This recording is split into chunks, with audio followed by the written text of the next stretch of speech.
perjalanan dari Jember ke rumah kota Jember ke rumah Mbak Ninung sekitar 30 kilo lebih ya? Lebih, sekitar 40, kurang lebih 40 kilo. Nah, meter. ini sedangkan pusat Jember Fashion Carnaval ini kan ada di tengah kota. Ini gimana cerita? Apa pernah ikut fashion di parade yang 3,5 kilo itu? Sebenarnya awalnya sih memang dulu tidak sengaja saya memang kenal sama Pak David ya. Di sebuah pameran. Dulu juga pernah ikut pameran di JFC kalau nggak salah ya Pak. Akhirnya saya sebagai UMKM Bazar kayak gitu kan. Baik. Pameran batik. Terus kemudian kita kok ngobrol-ngobrol tentang ide, kok kita nyambung gitu. Nah setelah itu sekian lama kita lost contact kan. Akhirnya kemudian tiba-tiba ini ada batik karnaval, ya apa kamu gitu. Nah setelah itu kita cari timing yang tepat, ketemulah sama ini teman-teman yang dari JFC, sama Mas Farhan juga, sama Pak David juga, sama semua timnya. Terus kita ngobrol kok nyambung, dan di sini saya merasa wah ini tantangan baru gitu. Selama ini saya membatik itu monoton, ya udah ngikut aja gitu, ngikutin tren. Sudah bisa batik sebelumnya? Sudah bisa. Sekitar 3 sampai 4 tahunan gitu. Dan selama perjalanan batik saya ya udah ngikut tren gitu. Kalau Jember khasnya tembakau, ya wes lah kita batik tembakau aja gitu. Lebih mengikuti pasar, bukan menciptakan tren. Jadi, nah setelah itu kita ketemu, akhirnya oh ini tantangan baru, bisa nggak sih kayak gini? Tapi aku harus bisa gitu. Mantap. Ini generasi yang benar-benar kita tunggu.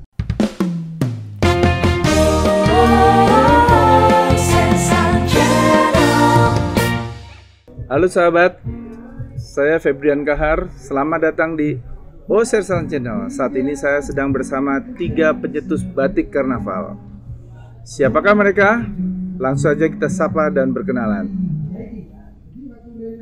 Sebelah kanan saya adalah sahabat David, kemudian sahabat Ningrum, kemudian sahabat Farhan. Mari diperkenalkan. Siapa ini? Nama saya David. Sehari-hari saya di manajemen Jember Fashion Carnaval sebagai event director. Perkenalkan, nama saya Ningrum. Sehari-hari saya bekerja sebagai pembatik dan saya tetap stay di Andung Sari Ambulu, Jember.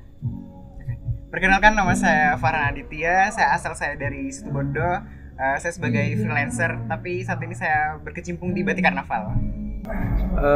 Di akhir-akhir ini ada di Jember lagi ramai soal batik, dan batik yang lagi hits adalah batik karnaval. Sekarang saya tanya ke sahabat David, apa sih batik karnaval itu? Ya, batik karnaval ini adalah sebuah proses di Jember Fashion Carnaval itu adalah sebuah proses yang panjang. Karena sebenarnya kalau kita runtut dengan perjalanan event Jember Fashion Carnaval ini adalah harapan dari almarhum Mas Dinan Faris itu ketika event Jember Fashion Carnaval ini menjadi sebuah brand, menjadi sebuah kekuatan tersendiri untuk mengangkat kota Jember. Harapan beliau itu adalah bagaimana menggerakkan dari semua potensi Kabupaten Jember yang ada. Ketika usia Jember Fashion Carnaval pada waktu itu tahun 2016, Jember Fashion Carnaval ke-16, 3 tahun sebelum beliau meninggal, beliau sudah mencoba untuk membuat sebuah konsep besar kaitannya bagaimana industri kreatif itu harus muncul. Pertama kali yang beliau gagas dan beliau untuk didiskusikan di internal manajemen itu adalah batik. Kenapa kita batik? Karena beliau melihat sudah waktunya Jember Fashion Carnaval ini menjadi sebuah proses menara air, bukan menjadi sebuah proses menara gading. Artinya bagaimana Jember Fashion Carnaval ini sudah memberikan dampak industri kreatif, bukan berbicara tentang event, tapi bicara tentang kreativitas di situ. Karena pada waktu itu di 2016 batik masih didominasi dari motif-motif konvensional. Maka pada waktu itu beliaunya menciptakan yang namanya motif batik karnaval 2016. Dan kebetulan baju yang saya pakai hari ini adalah customize dari almarhum Mas Dinan Faris. Itu Mas Feb. Dari itu semua proses perjalanan waktu kita dihadapkan bagaimana tantangan-tantangan event Jember Fashion Carnaval itu 2017, 2018, 2019 kita diminta oleh Presiden Jokowi untuk menjadi bagian Wonderful Indonesia. Jadi kegiatan industri kreatif kita sementara tidak kita kembangkan dan kita lanjutkan. Tapi ada sebuah mimpi di situ ketika Mas Dinan Faris sudah berpulang. 2020 pandemi Covid datang menjadi sebuah persoalan besar bagi kita. 2021 adalah sebuah era kebangkitan kita untuk proses pemulihan ekonomi khususnya di Kabupaten Jember. Kami dari manajemen Jember Fashion Carnaval ini akan berkontribusi, Mas Fer. Bagaimana menggerakkan sektor industri kreatif kita ini untuk akselerasi, untuk menjadi bagian pemulihan ekonomi. Maka kami dengan anak-anak muda, anak-anak milenial yang luar biasa konsepsinya, kita dorong untuk menciptakan batik karnaval. Seperti itu, Mas. Oh. Jadi apa ya? Sebuah batik yang diinspirasi oleh almarhum Dinan Faris, dan itu langsung ya setelah itu kalau nggak salah tahun berikutnya dia langsung dibuat diaplikasikan gagasan itu ya. Iya. Ya. Jadi selain visinya, step-stepnya, cara-caranya juga lewat bagaimana misinya itu. Jadi sahabat David. Iya.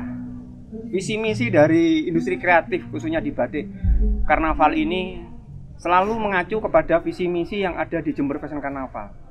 Kalau Jember Fashion Carnaval itu adalah menjadi trendsetter model karnaval modern, maka batik karnaval ini diharapkan visinya itu menjadi trendsetter untuk motif batik karnaval di Indonesia. Jadi bukan bicara tentang Jember, batik karnaval ini bicara tentang Indonesia. Itu Mas Fer. Ya.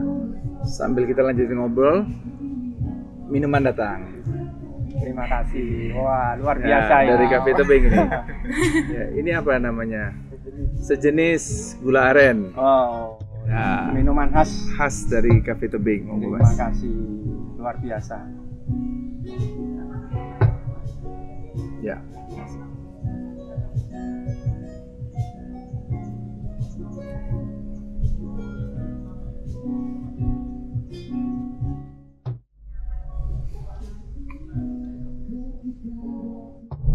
Makasih, Mas. Terima kasih.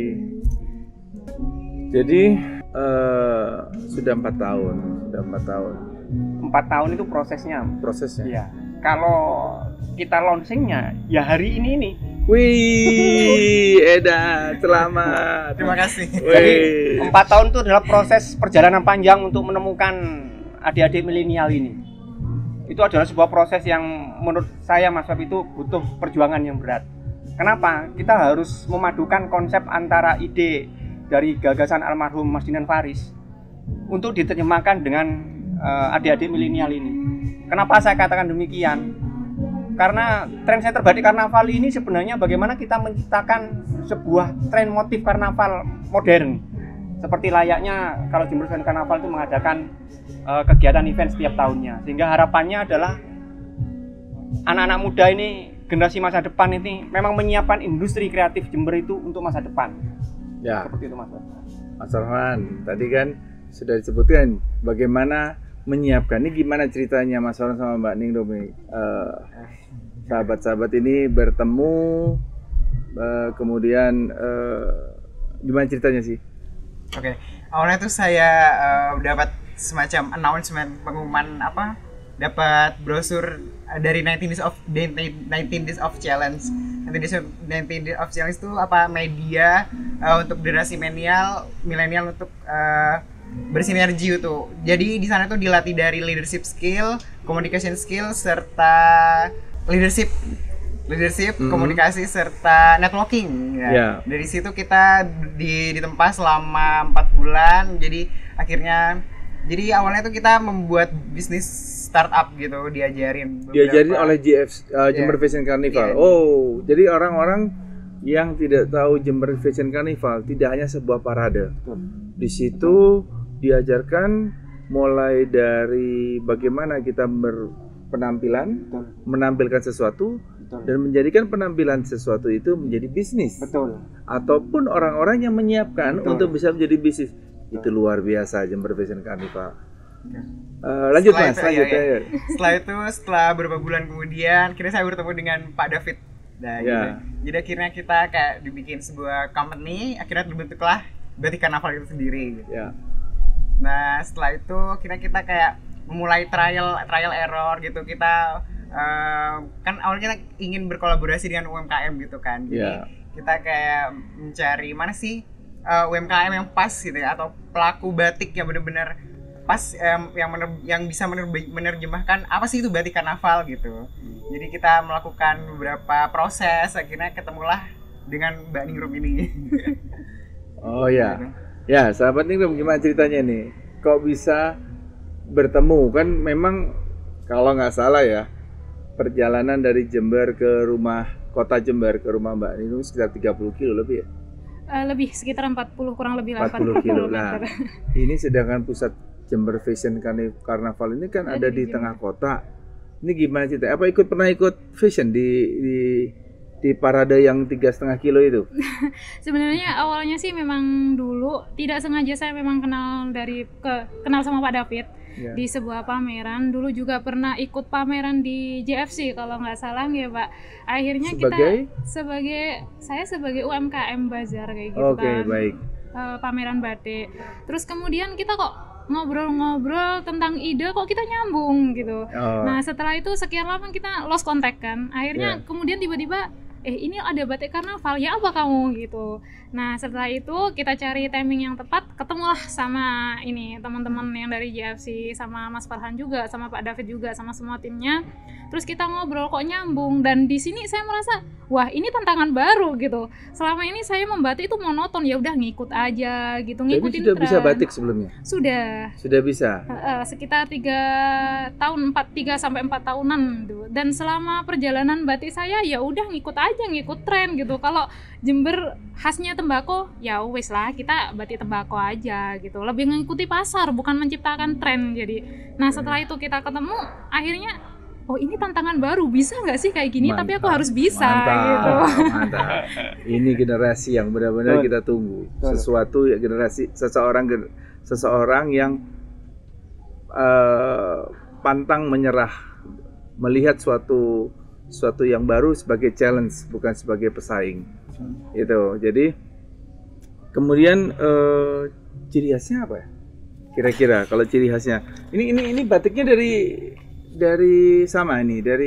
batik karnaval juga dari. Iya, jadi yang desain dari timnya Mas Farhan. Iya. Kemudian apa ya istilahnya, kita ngobrol, Mbak gimana kalau sampean buat batik yang seperti ini? Pas lihat, astagfirullahaladzim, ini benar-benar di luar dari imajinasi saya. Coba selama ceritanya ini. di belakang itu apa itu?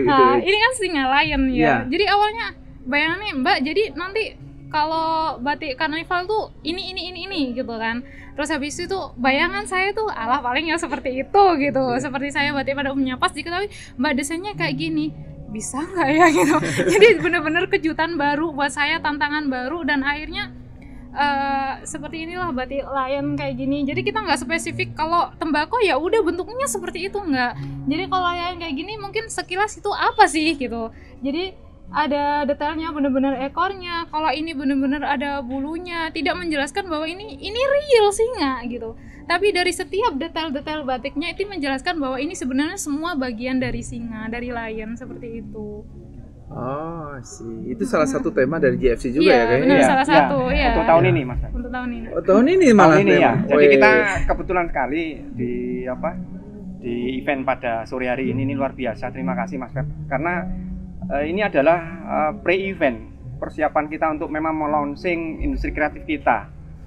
Kaitannya bagaimana nanti di tanggal 6, 7, 8 Agustus 2021. 6, 7, 8, catat sahabat-sahabat di rumah. 6, 7, 8 Agustus. Kita akan memberitahukan kepada Jember untuk Indonesia, bahkan Jember untuk dunia, bahwa Jember sudah bangkit dalam pemulihan ekonomi, khususnya industri kreatif, Mas. Jadi sore hari ini adalah sebuah momentum kita untuk mendorong bagaimana kita ini sudah berani untuk menciptakan industri kreatif pada saat masih proses pandemi ini, masih dalam proses pemulihan ekonomi. Oh, siap.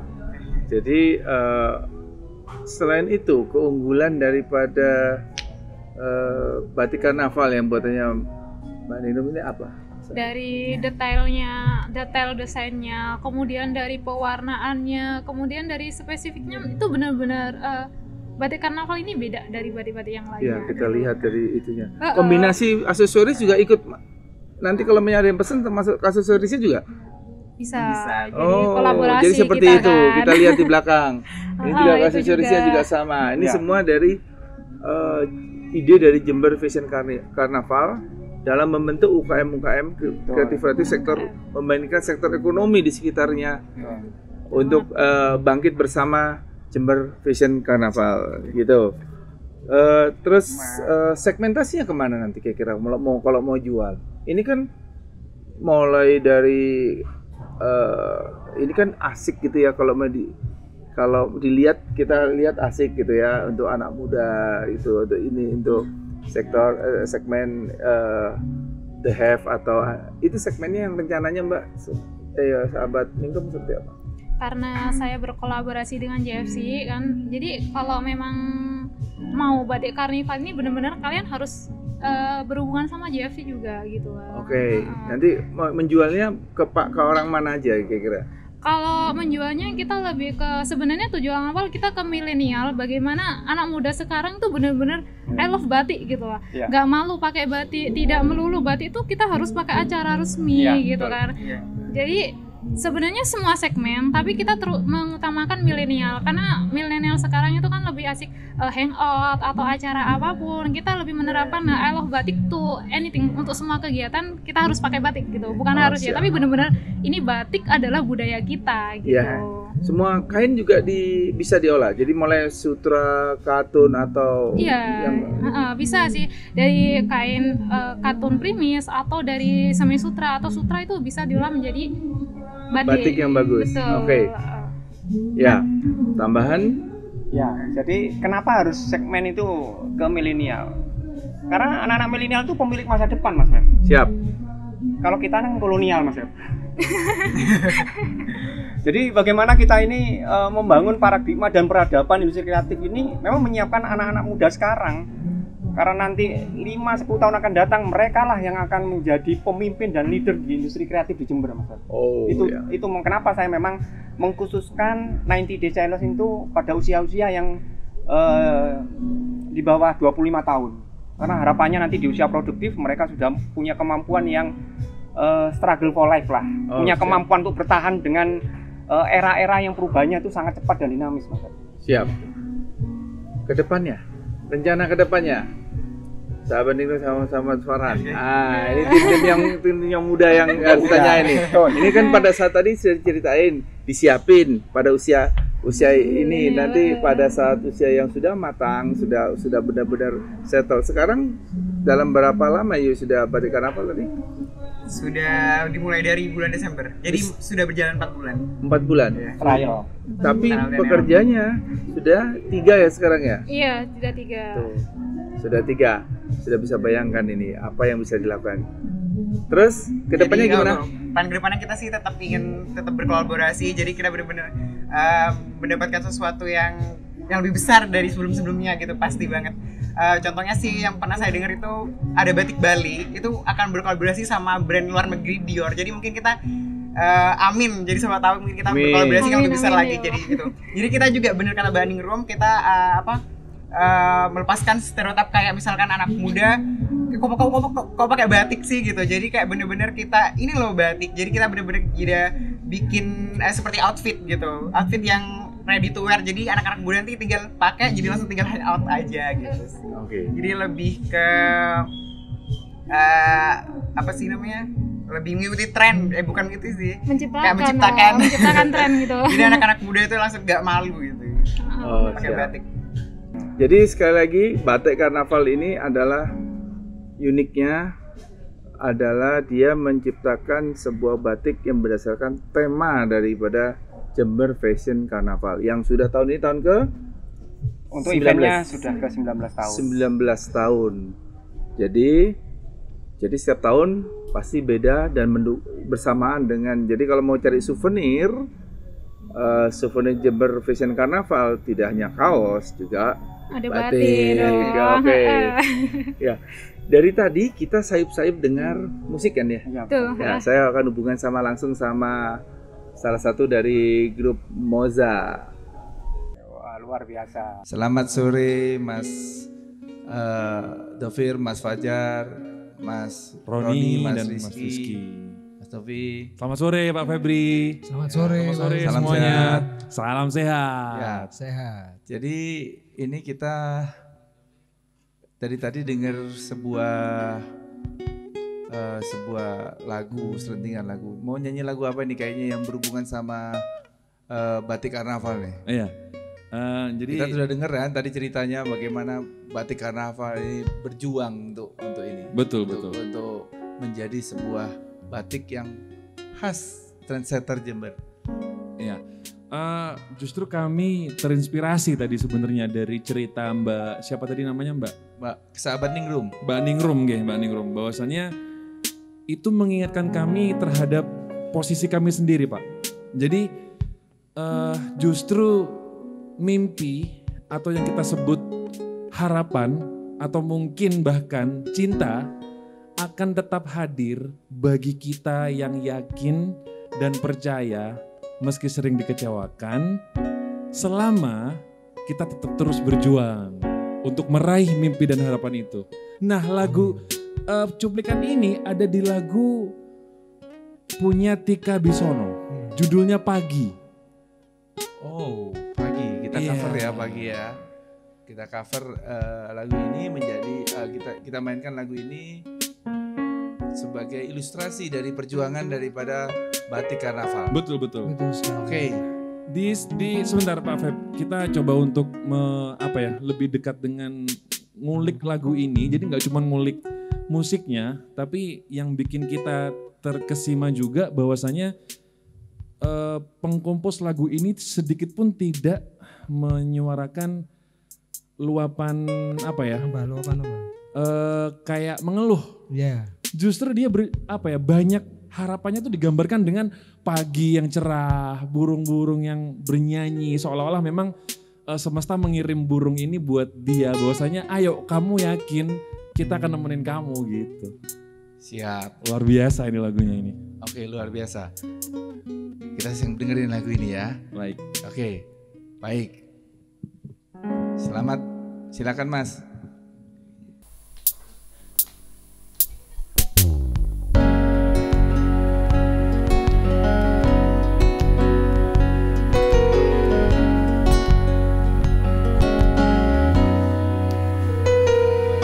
Dari balik jendela di kamarku menyelinap seberkas cahaya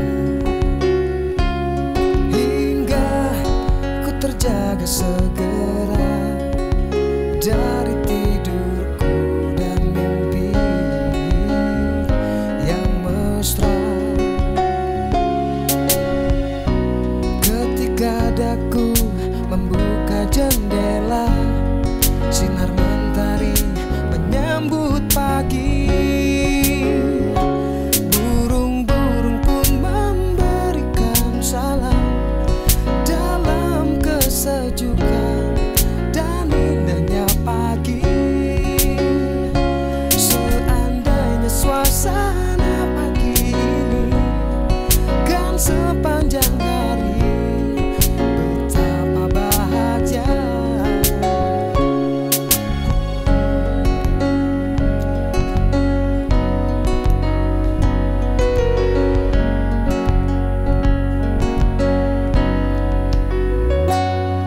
Dari balik jendela di kamarku menyelinap seberkas cahaya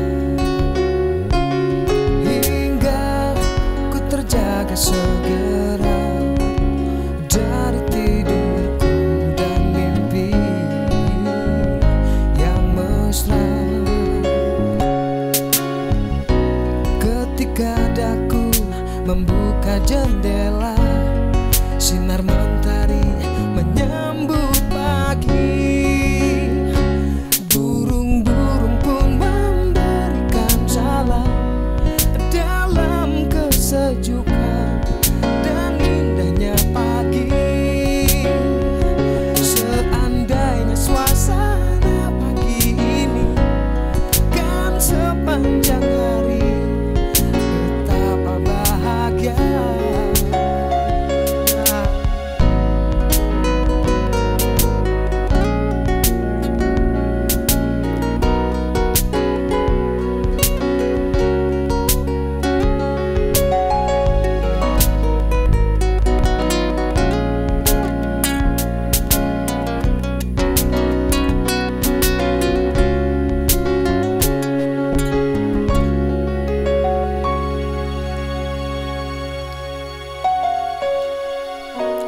Ketika daku membuka jendela, sinar mentari menyambut pagi.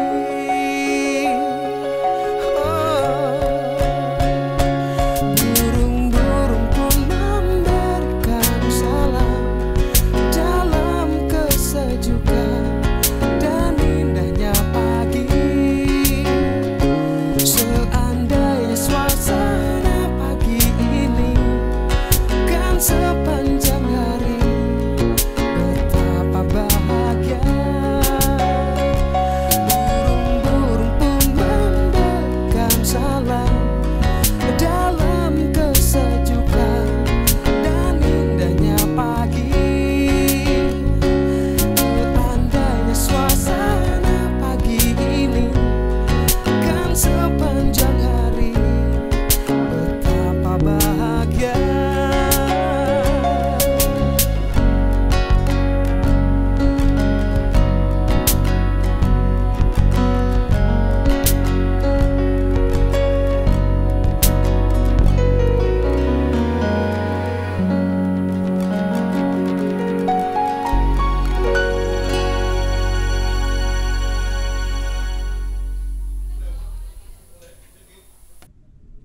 Sudah kita dengar lagu pagi dari yang menceritakan bagaimana semangat dan bagaimana mencintai apa yang kita kerjakan. Semoga ini menjadi inspirasi buat semua yang pemirsa di rumah. Dengan selesainya lagu ini kita selesai juga, begitulah episode yang sekarang, podcast kali ini. Terima kasih yang sudah menonton. Terima kasih kepada sahabat David, sahabat Ningrum, sahabat Farhan. Semoga senantiasa sehat dan sukses selalu. Terima kasih. Salam sehat. Salam Sersan.